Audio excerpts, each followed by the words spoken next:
Aloha, thank you for joining us today for another HLA Next Steps program. This week is Preservation Week, and today we have Malia Van Heukelem to talk about disaster response and the recovery of important cultural materials after the catastrophic Maui wildfires in August 2023. Malia oversees the John Charlot Collection, a large collection of artist papers, plus the archive of Hawaii artists and architects at the University of Hawaiʻi at Mānoa Hamilton Library. Previously, she worked in the library's preservation department and has served as collections manager for the state's Art in Public Places collection and for Iolani Palace. She has volunteered as a National Heritage Responder since 2011. And most recently, the American Institute for Conservation has honored Malia and Leanne Na'au'au with the President's Award for exceptional work in helping collections caretakers in Maui respond to damage from the devastating fires. The awards will be made at the annual meeting in Salt Lake City later this month. Congratulations, Malia. And now I would like to turn the floor over to Malia. Thank you, Lynette. You added to my bio. I'm a little embarrassed. But thank you, everyone. And thank you to Hawaii Library Association for having me on today. I'm pleased to be able to share out about what's been just an update about what we've been doing, the work on Maui in response to the fires. And it also is May Day this week. So for Society of American Archivists, May 1st is May Day, and they ask that collections do one thing for disaster preparedness. So it's very timely. And I'll go ahead and share my screen.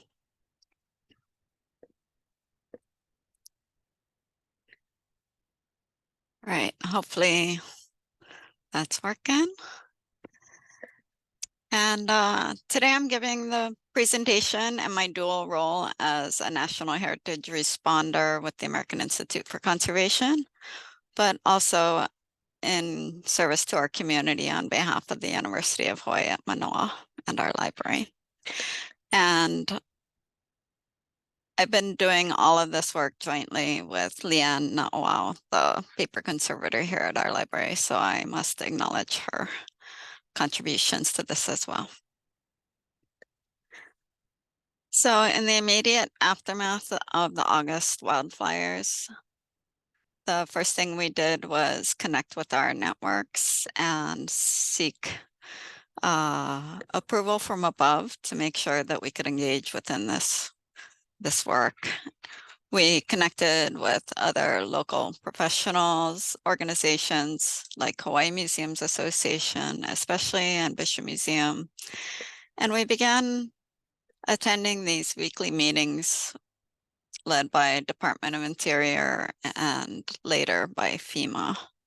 And we learned a lot through those about what was going on the ground and sharing our activities. So one of the first things we needed to do, we were in contact with the Hawaii Emergency Management Agency and knew that we were going to have to identify all the sites that needed our help and also needed funding from FEMA and other sources. So we began monitoring social media mostly and the news and compiling lists and contacts and started sending out emails to the impacted sites as well as our listservs. So all the sites on the left are sites that we've been in direct contact with, and some of them have worked directly with us and others we just had conversations. On the right are the sites that we've really just pushed information out to them and not heard very much back. They may have said that they have a parent organization that's overseeing their response and recovery. So it's been based on the capacity of the people and the organizations impacted. So one of the things we have is Hawaii Connecting to Collections listserv. And the reason we have this list is is our former preservation department head, Lynn Davis. When following the 2004 flood here at Hamilton Library, she did a ton of disaster preparedness training in Hawaii and the Pacific. And so we repurposed the grant list that has about 250 collections professionals across the state. And if you'd like to be added and you're not on this list already, you can shoot me an email. My contact will be at the end of this presentation. But we're just sharing out information about funding and workshops, and a lot of these things were cross-posted to the Hawaii Museums Association, Hawaii Library Association, and Association of Hawaii Archivist listservs. So last fall, you probably all saw some of these messaging. Because of the protracted reentry into Lahaina, we weren't able to be boots on the ground. Nobody was able to get into Lahaina for weeks and then months as they reopened areas by zone. And so we had been researching fire salvage because this, even though we're trained as National Heritage responders, the focus is always on wet salvage from water events, because even with fire, there's usually water to extinguish the fire. But in this case, the damage was so extreme, we really were beyond our expertise and had to reach out to many other conservators and professionals and read up on fire response. With the National Heritage Responders, there were 3 groups of us that got together and presented a series of webinars that aired live and have been recorded and posted to the American Institute for Conservation YouTube channel. And we began with health and safety because we've all heard so much about the toxins within that space and wanted to make sure people were protecting themselves before going in and trying to recover anything. So our Maui outreach began September 1st, was the first time that we got to go on island, and that was organized by Eric Chang of Hawaii Museums Association, and another colleague, Cynthia Lowe from Bishop Museum, came on that trip, and we connected directly with people from Lahaina Restoration Foundation, Maui Historical Society, Maui College Library, Maui Arts and Cultural Center. And it's a very long, productive day, difficult time to be there on Maui. And then after the webinars, people are asking, well, why aren't you just going to Maui? And the problem is we continued to offer and find out whether anybody needed our help and what we could do, but people just weren't ready. And so rather than continuing to send emails, we decided to go meet with people where they were and just ask them to come and talk with us about what their needs are. So we spent 2 days there. So there's a picture of me and Leanne, not wow, the other National Heritage responder in Hawaii. And on November 6th, we went to Maui Mall. There's the Center for Native Hawaiian Advancement has Koko'o Maui Resource Center there. And so they gave us a table for a day. We wanted to be at a non-governmental site and also something away from Lahaina because the community was so dispersed. On the second day, we spent a full day at FEMA's Disaster Recovery Center, the giant one at Lahaina Civic Center. And we had a few people come in, meet with us, and tell us what they needed and what they were recovering from their sites or whether they haven't even been back on property. But it did feel like it was worthwhile going because just letting the people at the resource centers know what we were doing and the kind of information that we were able to share out. We had little half sheets with a QR code that linked to more resources, and I will share those at the end of this presentation. So just letting the people that were there every day know that we exist, and when people are ready, they can reach out. On March 14th, we had the opportunity to go with the Smithsonian Cultural Rescue Initiative.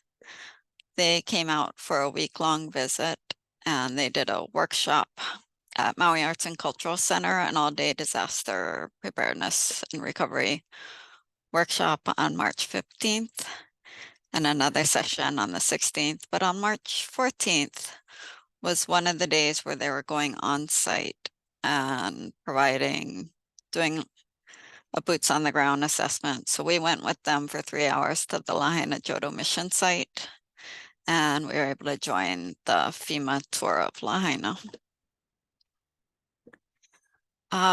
We just found out that we received a grant from the NEH. The grant is to the parent organization for the National Heritage Responders.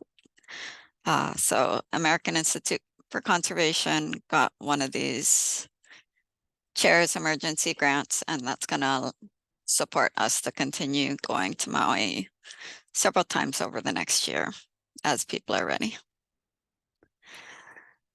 The most obvious sight to me when I heard about the fires was Lahaina Restoration Foundation. They have about a dozen sites in Lahaina, and nearly all of them were burned. This is a picture of the Baldwin home. It was operated as a historic house museum, and the structure is still there, and they're going to rebuild. Unfortunately, without the roof and all the wooden framing for the windows and doors, it was at risk of collapsing. And so the engineers were brought in earlier this year and provided this shoring up with wooden bracings. And they've done this on a number of sites that are earmarked to be rebuilt. This is a picture of what was the old Lahaina Courthouse and Heritage Museum in front of the giant banyan tree. And the photo in the background is what it looked like on the second floor. And they've been recovering a number of stone and metal objects from this site and their other properties. Actually, I'm not sure whether they're in this building yet, but they've been recovering a lot of things from mostly stone and metal, but also some ceramics and other small artifacts that didn't burn. It's a very old photo. There was also a basement in this building that had the Lahaina Art Society. This is a photograph of Lahaina Restoration Foundation's Deputy Director. Kimberly Fluke is an archaeologist by training, and last month she was able to receive hands-on training from the Smithsonian Cultural Rescue Initiative team. And this was one of the extended days where the team did site visits and hands-on work and training people how to recover. Here she's working on some small metal items. And I really can't say enough about the incredible work that they're doing and leading their own recovery. This is, the best case is that you're in a position to lead your own recovery, and they're doing that. The Lahaina Jodo mission was an oceanfront property with many giant metal artifacts on the property, including this bronze bell. And the wooden structure burned, but the stone platform and the bell remain on the property. We saw this last month, and the bell had beautiful incised designs on the surface, and there's a lot of damage to the surface through scaling from the heat. So the metal is actually flaking off. So it's going to lose some detail, but the Smithsonian Cultural Rescue Initiative team has made recommendations on treatment for that. And that bell would have been just off to the left. It's still there. This is a very old photo from the first weeks after the fire. A lot of the rubble has been cleared. This is a photograph from the temple platform, which was leveled. It's also elevated on up some stairs. And the Buddha is in remarkable condition. It does have seams and needs to be cleaned and either coated with a lacquer finish or a wax finish, and that's going to have to be maintained yearly like they did in the past. But because it was elevated like this and a hard surface, it came through in a remarkable condition. The Holy Innocents Episcopal Church is the only site that we know that had incredibly important paper documents that survived the fire. These are sacramental registers dating back to 1873, and so they're really important genealogical records. You can see the safe had wheels and it toppled and went face down into the fire. And so that protected and just scorched the edges of these. They've been recovered and brought to Honolulu, and they're the diocese archives now. Stuart Ching is the archivist there, and he received these just before New Year's. Leanne Natwau and I went down on New Year's Eve, and Leanne demonstrated how to clean the surface with a soot sponge and did an initial assessment of some of the old bound Sacramento registers. A week later, I joined Stuart and we conducted a full physical inventory. I think there were 19 registers, bound items that we were able to do a light cleaning and rebox and just take down all the information about dates and size and photograph each one so that he would be in a position to apply for grant funding for full conservation treatment. This is an example of one of the 3 oldest registers. The church had recognized the significance of these documents a long time ago. We don't know how long ago they were put into these pin and post bindings, and they had been scanned, but they were scanned a long time ago, and we prefer to have like a full color, high resolution scan now. And so the plastic melted and some of it is sticking together and flaking. So they are sort of a mess, but they are going to receive conservation treatment, take them out of the plastic, and the information value is still there. Naikane o Maui Cultural Center is one of the sites that some of my colleagues asked about right away and said, do they need help? We know how important the materials were at their property.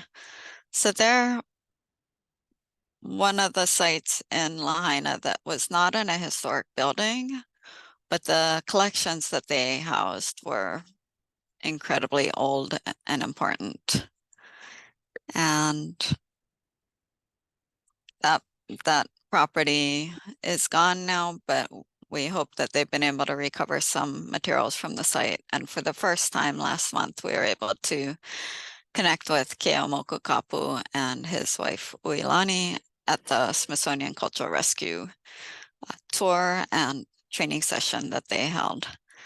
And so here we are on one of the site tours at Waiala Church, and the cemetery is largely intact, but the church is one that you've seen in so many of the photographs of Lahaina's. It's just a shell now. And it had celebrated its 200th anniversary a couple of years ago.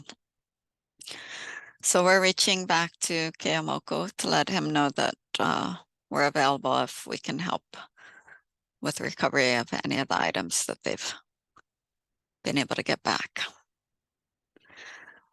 So Anytime you respond to a disaster, it's really important to reflect, and we are by no means done with this disaster, but there are some takeaways, and relationships and our professional networks were really important in enabling us to connect people to resources very early on. And the planning and training that we've had in disaster preparedness really helped us to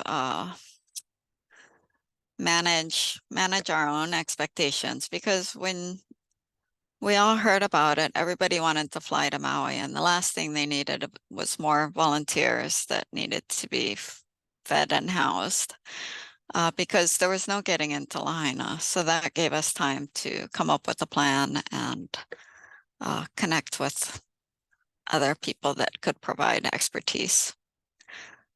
Of course, create backups of all your computer files, but also document your collections and scan them. I just learned yesterday that one of the other churches had scanned a bunch of documents and photographs for their 100th anniversary in 2022. And so that was just a little bit of good news, that there is some material that the originals were destroyed. Actually, the Lahaina Restoration Foundation had been scanning all of their material during the pandemic. And so they have a lot of the material that also is gone. So just want to encourage people to find ways to help, even when it's not what you thought you'd be doing. We thought we'd be boots on the ground from the beginning, and that just wasn't possible or safe. So when I started making this acknowledgement list, I started listing names, and there are just too many to cover. We've had tremendous support from our library administration, and many of the librarians and staff here have contributed as well. And so many organizations across the state and to the federal level even. So because it's Preservation Week and May Day was yesterday, it's an opportunity to just make it an annual goal that you do something for disaster preparedness. And so if you don't have a plan, start talking to your team, draft a plan. There's a lot of tools and resources to get you started. If you already have a plan or even a call list of your staff, students, and volunteers, you can update that list because it's always changing. The larger your organization, the more often you're going to have to do that. We generally update the call list here at our library twice a year.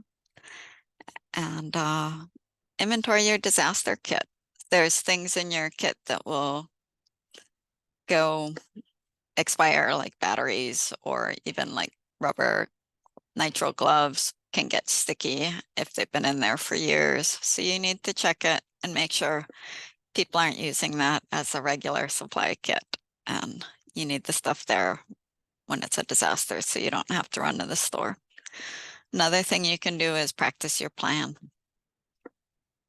And those take many forms. So I just have a couple of slides to kind of drive it home, a little bit of what would be involved. So a call list is first and foremost to make sure you have your contact list for your team, your administration. You want to have conservators lined up, and some of your vendors, plumbers, electricians, anybody that needs to shut off services to your site if you have a water emergency. Make your immediate response plan and collection priorities. If you're not able to get in, but the fire department or some other first responders can get in, you want to be able to tell them what to save first. And you want to have your supplies list and salvage salvage plans. How do you salvage different types of materials? And also floor plans are really important to know where your collections are, especially if you've identified priority materials. So there's lots of tools, and I'll be sharing out the list at the end. We're almost there, and we're going to get to questions. I hope you brought lots of questions. So if nothing else, I encourage every organization to utilize a pocket response plan. The acronym is PREP, and it was originally developed by the Council of State Archivists, but it was adapted by Westpass to cover a broader range of materials. And so it has like a mini plan on one side, and the other side is your call list. The American Institute for Conservation has this field guide to emergency response, and they also have a salvage wheel.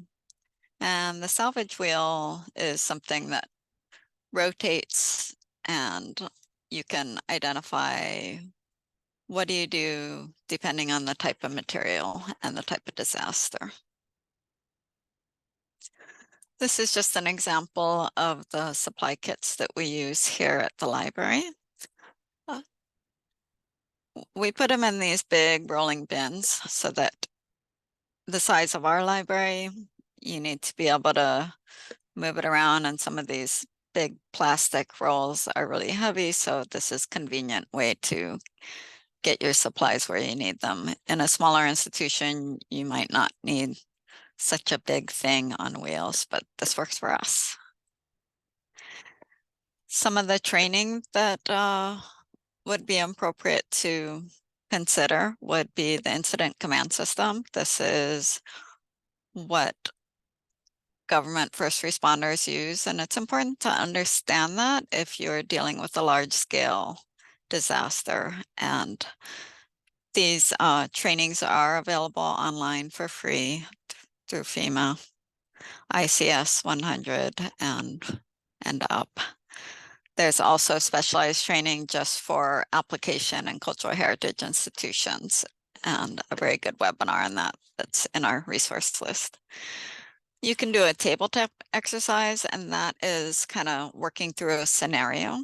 And you do that so that you build some muscle memory and you know how to respond and check your plan and see what's missing, what's working, and what's not. Same thing with the hands-on salvage. You can make this fun. You get a bunch of stuff and you get it wet, and you talk about how it works to salvage different types of materials, but also what happens to a book when it's wet, or sheets of paper, and do the inks run? And you can do full-scale simulations too. So finally, prepare at home. It's important that you and your staff have a plan for your family and have a go bag, so that, you know, if you're not prepared at home and your staff's not prepared at home in a wide scale disaster, they're going to need to deal with their immediate needs first and won't be available to help at work. The other thing is a remote phone contact. The phone lines can get completely tied up locally. And so if you have somebody out of state that you would call for your family, that would be the point person, that'll often work better than calling across the islands. So keep that in mind. And here's my contact information. Email is best, but you can also call me. And everybody's disaster plan should have the National Heritage Responders hotline number. And there's also an email for individuals and families to use. So I'm going to stop sharing this and open up for questions. While you're getting your questions ready, I'm going to put some things in the chat. Those links to the resource list. Thank you very much, Malia. If anyone has any questions, please, you can put them in the chat or unmute yourself and ask your questions.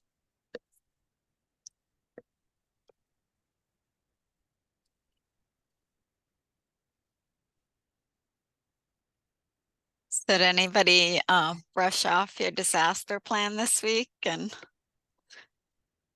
check the disaster kits? No, but I will now.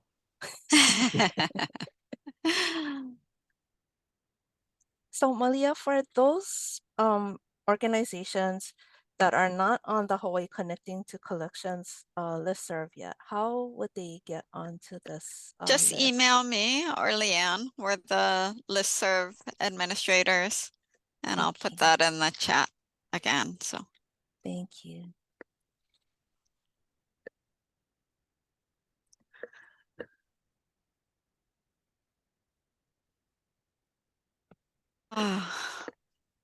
Pam, where do you are you working with the library now? Right now, I'm not actually working with the library, but I'm doing library-ish. I'm doing research. Oh, I'm having a hard time discovery. hearing you. I'm gonna turn Synthesis. my volume up. Oh, okay. Sorry, let me see if I can turn this That's up. better. I'm working remotely with the California Department of Health on standards for data equity, health data equity. It's really interesting work.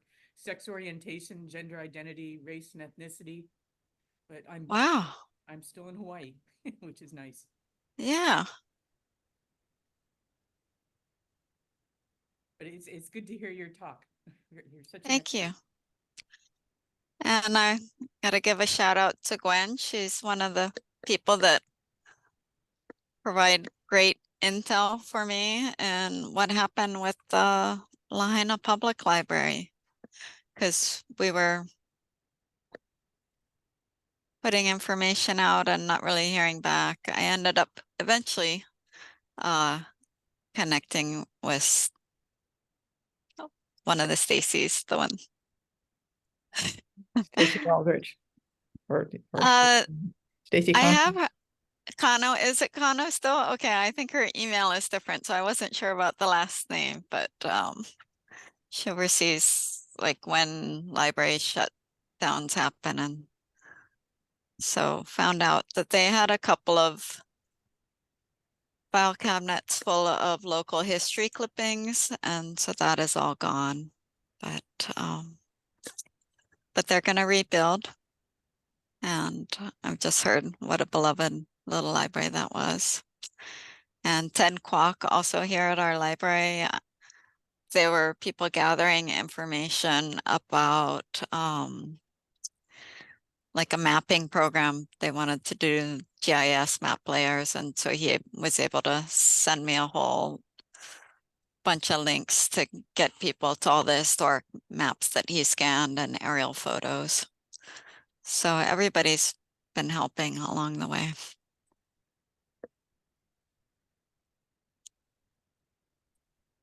Malia, can you say a few words about PR and dealing with the press? Have you been contacted by the press and have you had to make any statements and so forth?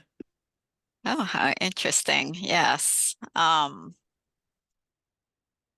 Yeah, it's not something that it's been something that I've successfully avoided most of my life.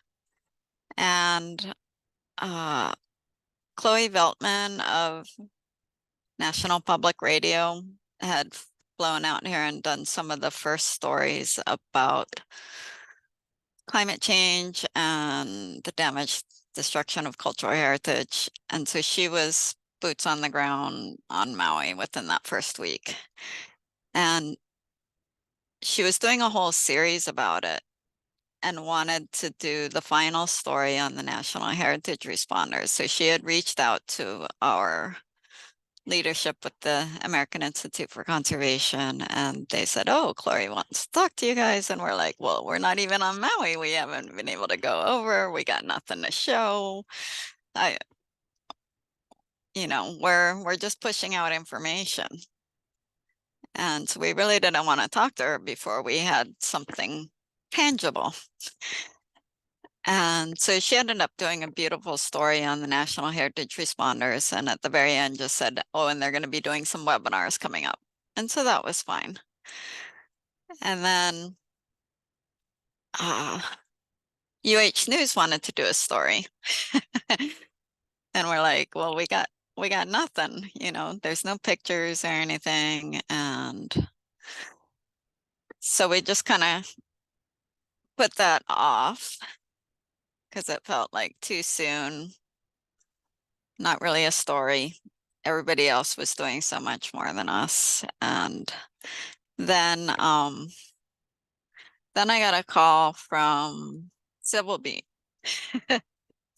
And she called me several times and ended up doing a story. And then we knew that Denby Fawcett was going to go to press pretty quick.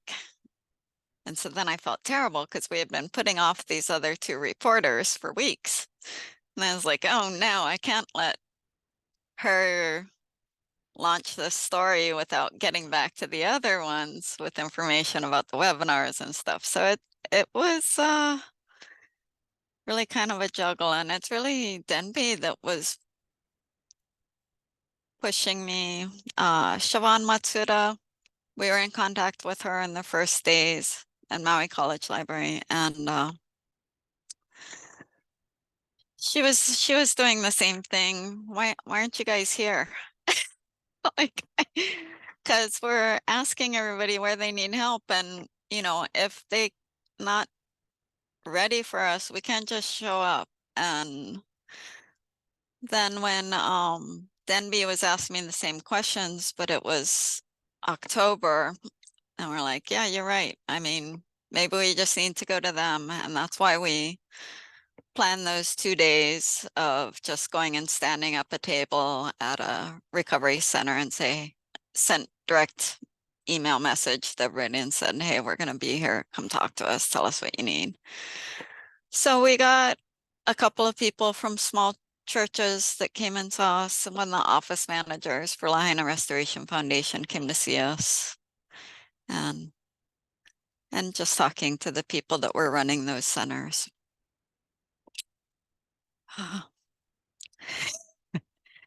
So yeah, it's been quite the experience. And you know, with the UH News, they did a follow-up story just a week or two ago after it was announced that Leanne and I are receiving an award from AIC. And I guess with those, it feels a little weird to be talking about us, but at the same time, you know, we do want to show that the university is trying to help. It's especially important with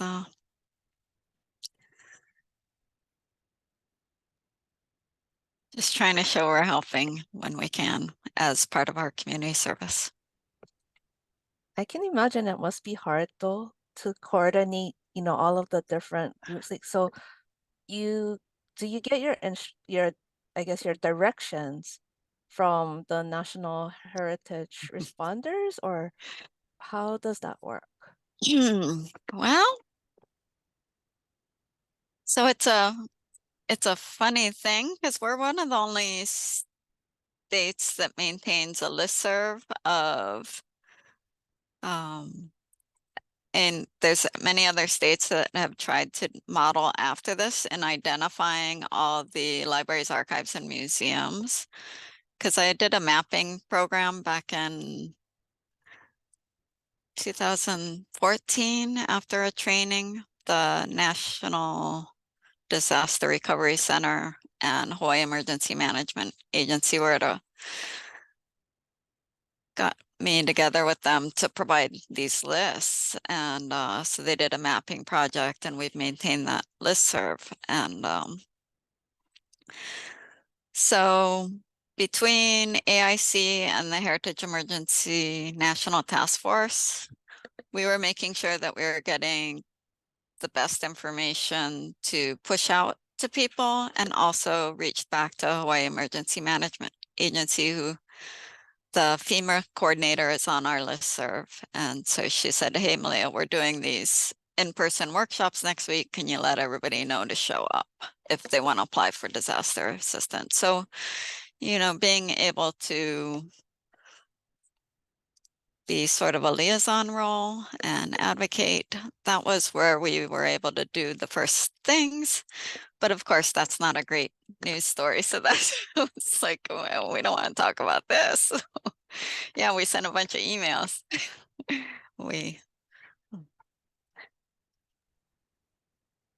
Yeah, Jessica, it was just evolving, and it still is.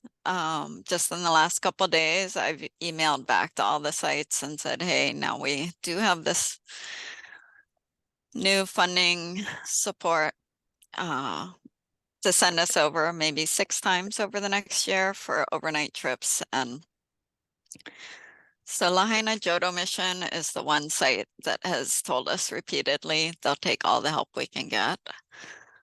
But the condition on the giant bronze bell is just beyond that. That requires either work with the original, you know, a foundry in Japan or a metal conservator to delicately treat that, because they're going to lose a lot of detail when they start to touch it. And same thing with the bronze Buddha. I mean, I don't know how tall that thing is, 9 to 12 feet tall. It is humongous. And that's just beyond what we're able to help with. But they have about 150 urns in the columbarium that they want help with. And so we will probably be going to help with that. Not sure, like Lahaina Restoration Foundation, I had expected early on that they were going to need us for everything because they had so many sites, and they've just been leading their own recovery. And you know, it took a while, but realizing that that is the ideal situation when they are able to plan and prioritize and receive the training they need to direct their own work. So I do hope some of the other sites are going to need our help. We don't know how much has been recovered other than what Lahaina Restoration Foundation's been really active in posting on their social media about little things that they've been able to get back from their properties. We do think there'll be things from Naikani o Maui, but Keomoku Kapu is one of the cultural monitors. And so I think there's like a team of 50 of them that are actively working in Lahaina, and they go out to the sites and are there while the contractors are doing the soil removal. So, you know, they're scraping down the first 6 inches of soil from all the properties that they have clearance to do. And so there's like all these little flags out on the property for anything that might be culturally sensitive, that they're there to intervene if work needs to stop, because there are so many layers of history within Lahaina, from pre-contact to, you know, the missionaries, the whaling, the sugar, all those layers of history. And a lot of the first history of Lahaina is buried under the layers. So they don't want to cause more harm while trying to do the cleanup.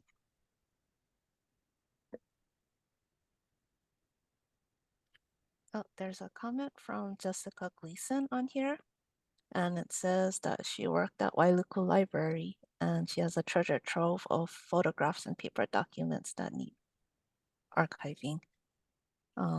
Yes, it would certainly be a disaster if you lost all of that too. Yeah, so, you know, this is really a wake-up call now that we have ways to scan and preserve these things, that we can make copies of things offsite. Like, it was just yesterday that I heard from one of those churches that they had been going through all their photo albums and scanning the earliest documents from their church for their 100th anniversary just a couple of years ago. Had they not had that event to sort of cause them to focus on that as a, because it's a big investment of time and energy to go through and scan those things and figure out how you're going to preserve the digital, because the digital can be a lot harder to preserve than the paper. But just having the backups and offsite. So there are, small grants can get for these things. Encourage you to find ways to make time for that if you can. I know we're all so busy.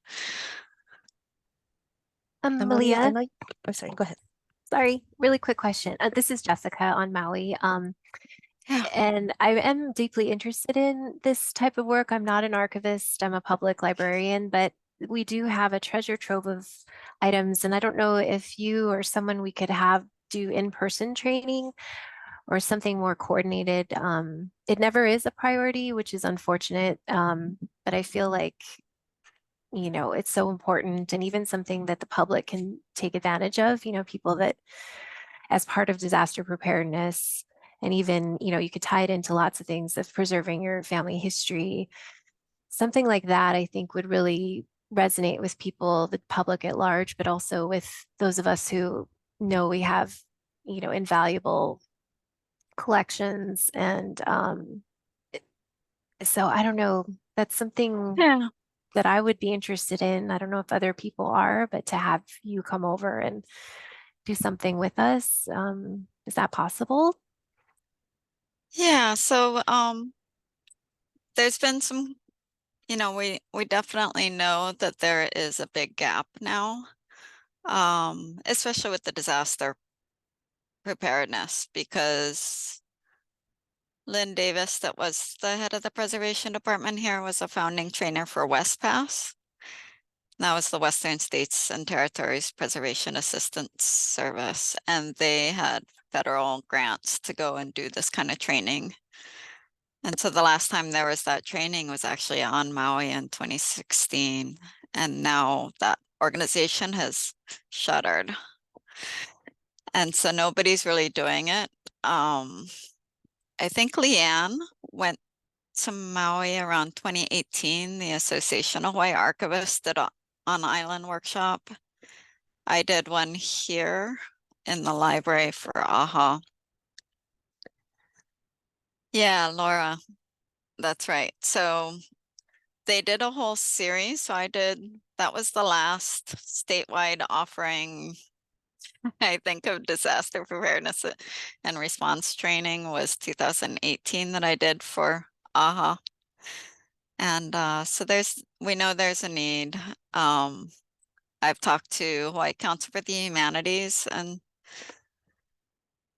said, it'd be great to be able to get people to go to different islands and offer these and not just do it one time, because it really needs to be an ongoing thing. Yeah, HLA, and it can be, it should be in partnership with AHA, HLA, and Hawaii Museums Association.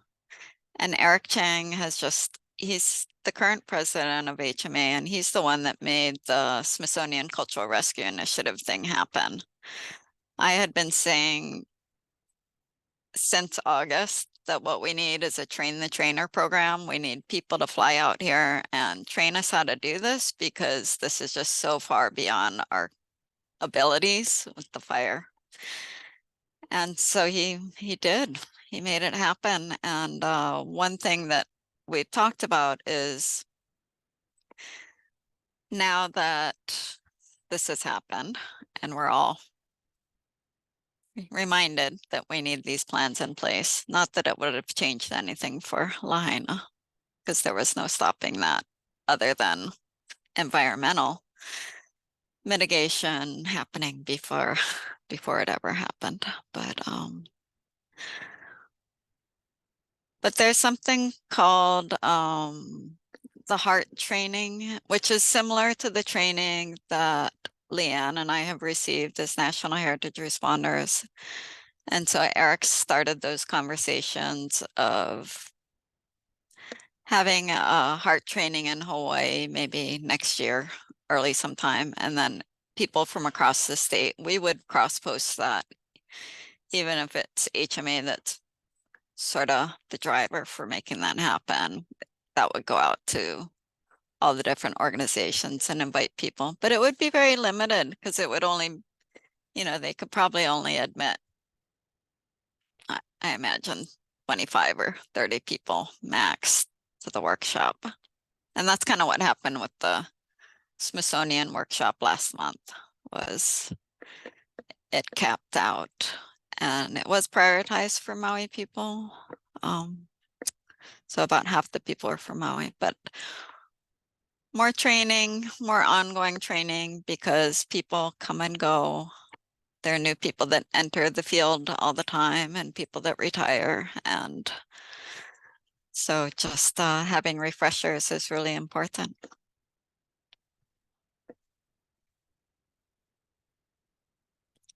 But there's also, we recognize, this is what I was talking to both Eric and Hawaii Council for the Humanities about, is funding to do all sorts of training, general preservation management stuff about how to archive your collections. Association of Hawaii Archivists, before that workshop series, about 10 years ago, they did a whole series, annual series of training for the community and community archives, of how do you digitize your collections? How do you store them? What kind of archival supplies do you use?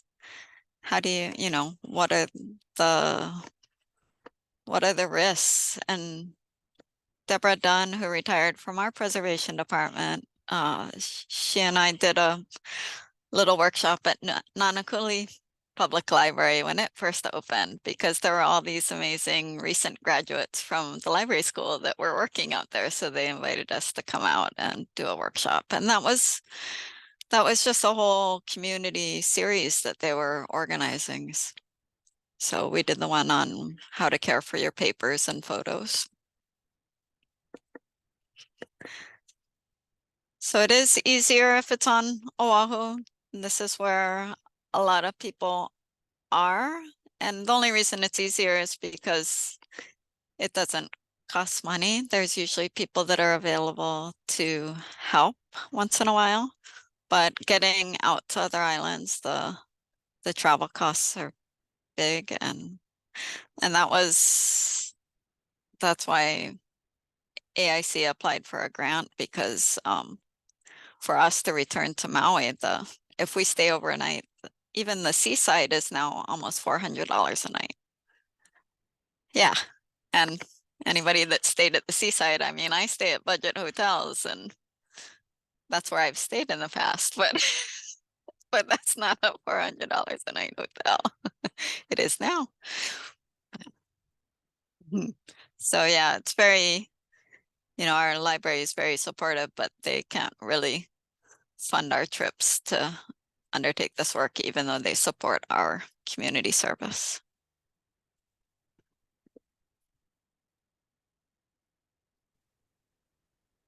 Does anybody else have any questions?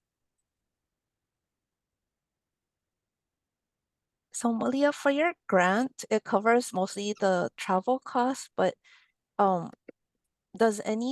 you need any help with like supplies and things like that for doing your work? They wrote in supplies Oh, that's good. and 6 overnight trips for the both of us. And they said it's very, very flexible. So if only one of us can go, and if we only need to go for a day, or if we need to bundle and do a couple extra days, they understand, because it's, it is a disaster recovery grant. And so, I mean, that was the hard thing with applying for a grant too. We could have applied and it's like, I don't need one more thing to manage right now, but we were happy that our parent organization applied because Hawaii Museums Association and Hawaii Council of the Humanities were also potential applicants. These NEH Chairs Awards for disaster recovery are for the impacted sites, but it's also for organizations that are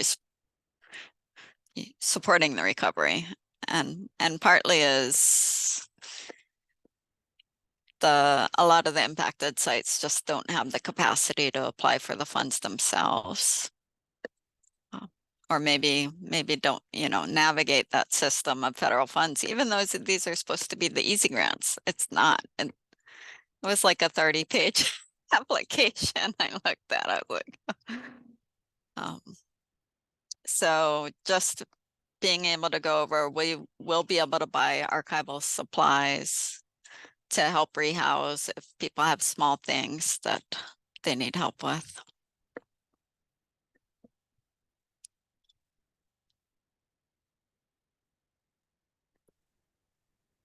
Okay, we're nearing the hour, but if there's anybody that has maybe one more question, now's your chance.